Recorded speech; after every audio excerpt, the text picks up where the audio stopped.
Biz қазір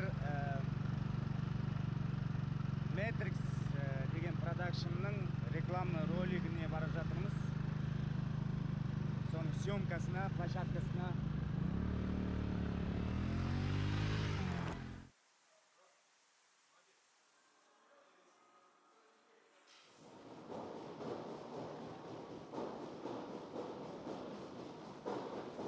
Достар, бүгін бізде осы жарнаманың режиссері Азамат Аманбеков.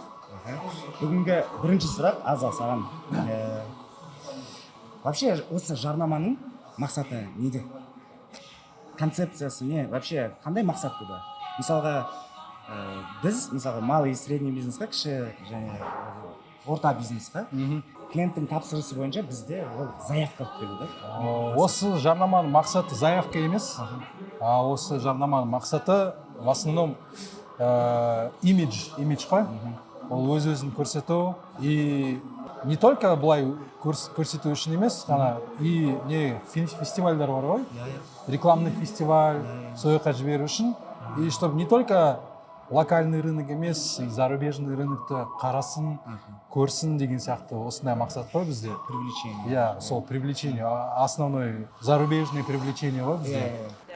Давайте тогда одну версию такую снимем, а вторую мы просто потише то сделаем и побольше это, чтобы оно поплоще было. Чтобы, да, у него немножко у него была как будто дневная композиция. Но я просто думаю насчет освещения. У него в целом мы можем делать, знаешь, не такой дневной свет, а ближе к сумеркам.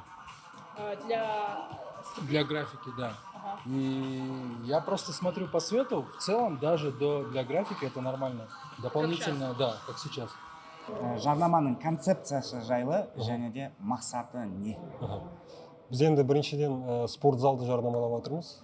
Спорт зал дегеніміз ол әр адамның өзінің денсаулығына даған көңіл бөлуі, көңіл аударуы. Мысалы баяғы кезде кәдімгі өмірдің өзінде үйдегі шаруашылықтың өзі ол спорт болатын. А қазір енді өмір деген қалада болып кетті ғой. Қалада адам мысалы спортпен көп айналыспайды. Өз-өзіне қараймын деген адамдар ғана болмаса. Енді біздің жарнамамыздың мақсаты ол жаңағы әр қазақтың ішінде отырған батырын көрсету, то есть рухын көрсету. Басты геройымыз спортзалға келеді да, наушник киеді да, қазақтың музыкасын тыңдайды да, и көзіне елестей бастайды өзін батыр ретінде. И спортпен шұғылдана бастайды. И біз соның жаңағы ішкі сезімін спортзалда орналасқан зеркало дейді ғой, или айна дейді ғой, сол айна арқылы оның жаңағы ішкі дүниесін көрсету.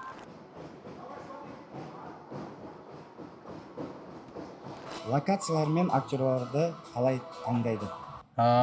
Актерларды в основном былай таңдайды. Бізде запрос болады, актердің характері болады. И содан кейін уже характері бар кезде біз кастинг директорге звондаймыз, айтамыз, бізге осындай актер керек, осындай адам керек.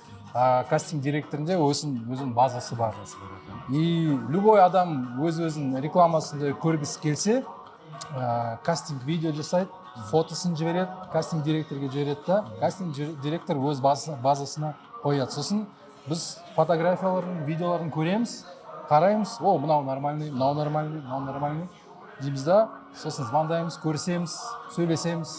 Ал бүгінгі актер кім? Бүгінгі актер бізде Ардақты көрген кезде ол несі телосложениесі күшті и өзі именно движение жасаған кезде өте күшті трюктарын бәрін жасайды да. И біз көзқарасымыз Ардаққа түсті. И сол Ардақпен сөйлесіп, қарап, и ол өзі камерада жақсы көрінеді да. Чтобы мы твои тоже лица увидели, когда будешь бежать. Ну это мало. По гриму говорю, может на историческом темнее сделать. Тогда логично будет же, о, исторический там. Ну я здесь не темнее хочу сделать, но же андай. Типа она красоту хочу она. Съемка алдында қандай дайындықтар болады? Съемка дегеніміз ол 3 этаптан тұрады. Ол бірінші этапы pre-production, production сосын и post-production болады. Біз енді қазір production жүріп жатыр, қазір съемка жүріп жатыр бізде. Алдында дайындық болды. Дайындыққа біз енді технический жағынан, камера жағынан, свет жағынан дайындықтар болды. Оған әр маман өзінің жаңа керекті нәрселерін таңдады. Бұл жарнама түсіру үшін қандай техникалар мен инструменттер қолданды? Бізде камера бойынша бізде Ari Alexa Mini LF камерасы және мастер анаморф объектив. Қысқа нұсқа. Камера бойынша, иә? Иә, Сен камера. сен тек қана қазір камера бойынша Иә, мен жауап бересің. тек камераға ғана жауап беремін. Свет бойынша Айнура Иә, өкілдері иә. ғой. Ал тағы да басқа объективтер бар ма? Бұдан басқа? Бізде жалпы мастер анаморф объективі 4 объектив. 28, 35, 50, 75. Біз қазір оператордың таңдауы 35-ші объективке түсіп тұр. Достар, бүгін осы жарнаманың басты кейіпкері Ардақ мырза. Ардақ мырза каскадер, иә? Иә. Каскадер. Номад деген командамен жұмыс жасайсыз. Номад деген команда, егер білмесеңіздер, каскадерлық жағынан Оскар алған команда, иә? Иә. Қандай жобаларға қатыстыңыз? Мен Қазақстанның барлық экшндарына бармыз ғой. Мысалға, жарайды бір үшеу атап өтсеңіз. Томирис. Томирис. Дорога к матери, анаға апарар жол, Ахан Задаев тоже. Қазіргі молодой режиссерлердің арасынан Кука Бесековтің дәстүр. Варьяр. Брюс Лидің сценарий бойынша. Мулан. Новая Зеландия. И үшінші, возможно, Викинг. Викинг, иә. Вообще, каскадер болу қиын ба деген банальный сұрақ қояйын. Бірақ аудиторияға, көрермендерге қызық та. Банальный сұраққа банальный ответ. Болды десеңізші. Жоқ, нормально. Әркімнің өзінің үйреніп қалғанымыз ғой бізге. Біз 9 жыл болды каскадер істеп жүрген. Соның 3-4, даже 5 жылы ма?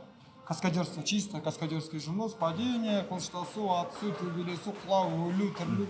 Сонымен, и вот это 4 жыл или 5 жыл болды, тоже не помню уже. Ну, как постановщик трюков, файт-мастер. Ардақ, менен андай жеке сұрақ. Каскадерлық площадкаға шақырасыз ба мені? Қонақ ретінде. Қонақ ретінде? Конечно. Ертең келсең болады. Все, кестік. Ертең міне төбелес сахна 2 күн. Все, рахмет, сәттілік сізге. Саған рахмет. Ассалаумағалейкум. Уалейкум ассалам. Қазір сен не істеп жатырсың? Қазір мен загар беріп жатырмын актердің денесіне. Аэрограф деген құрал қолымдағы.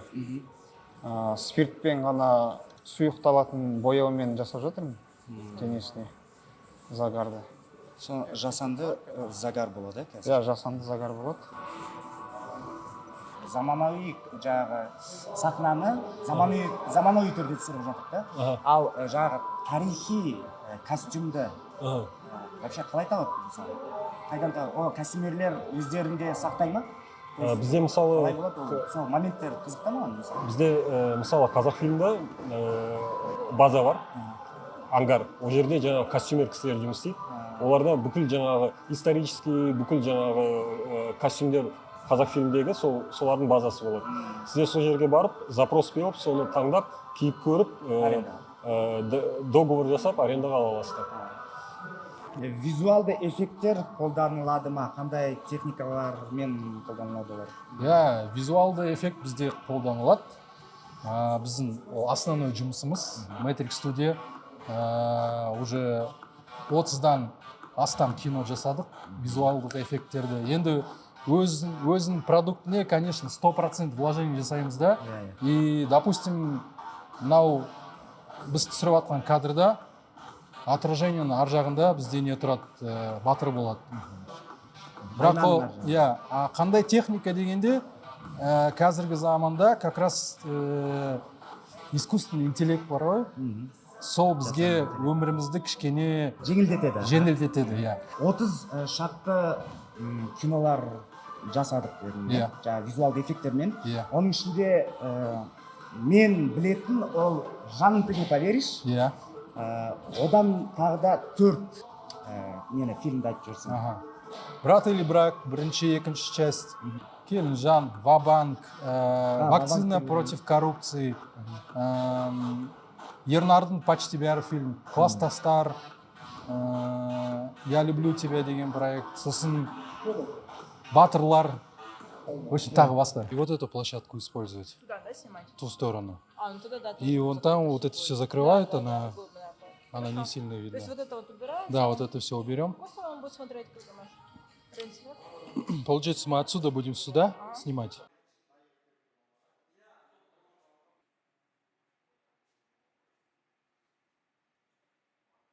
А у нас и потом он на пщике, как батыр, он кидает этот топор кидает. То же самое, да. Но там уже мы зеленку нацепим. На зеркало? Можно на зеркало нацепить зеленку. Или заднего? Ну, нам самое главное, чтобы было просто его полный рост прикрыть. А, И можно было отрезать, короче. окей.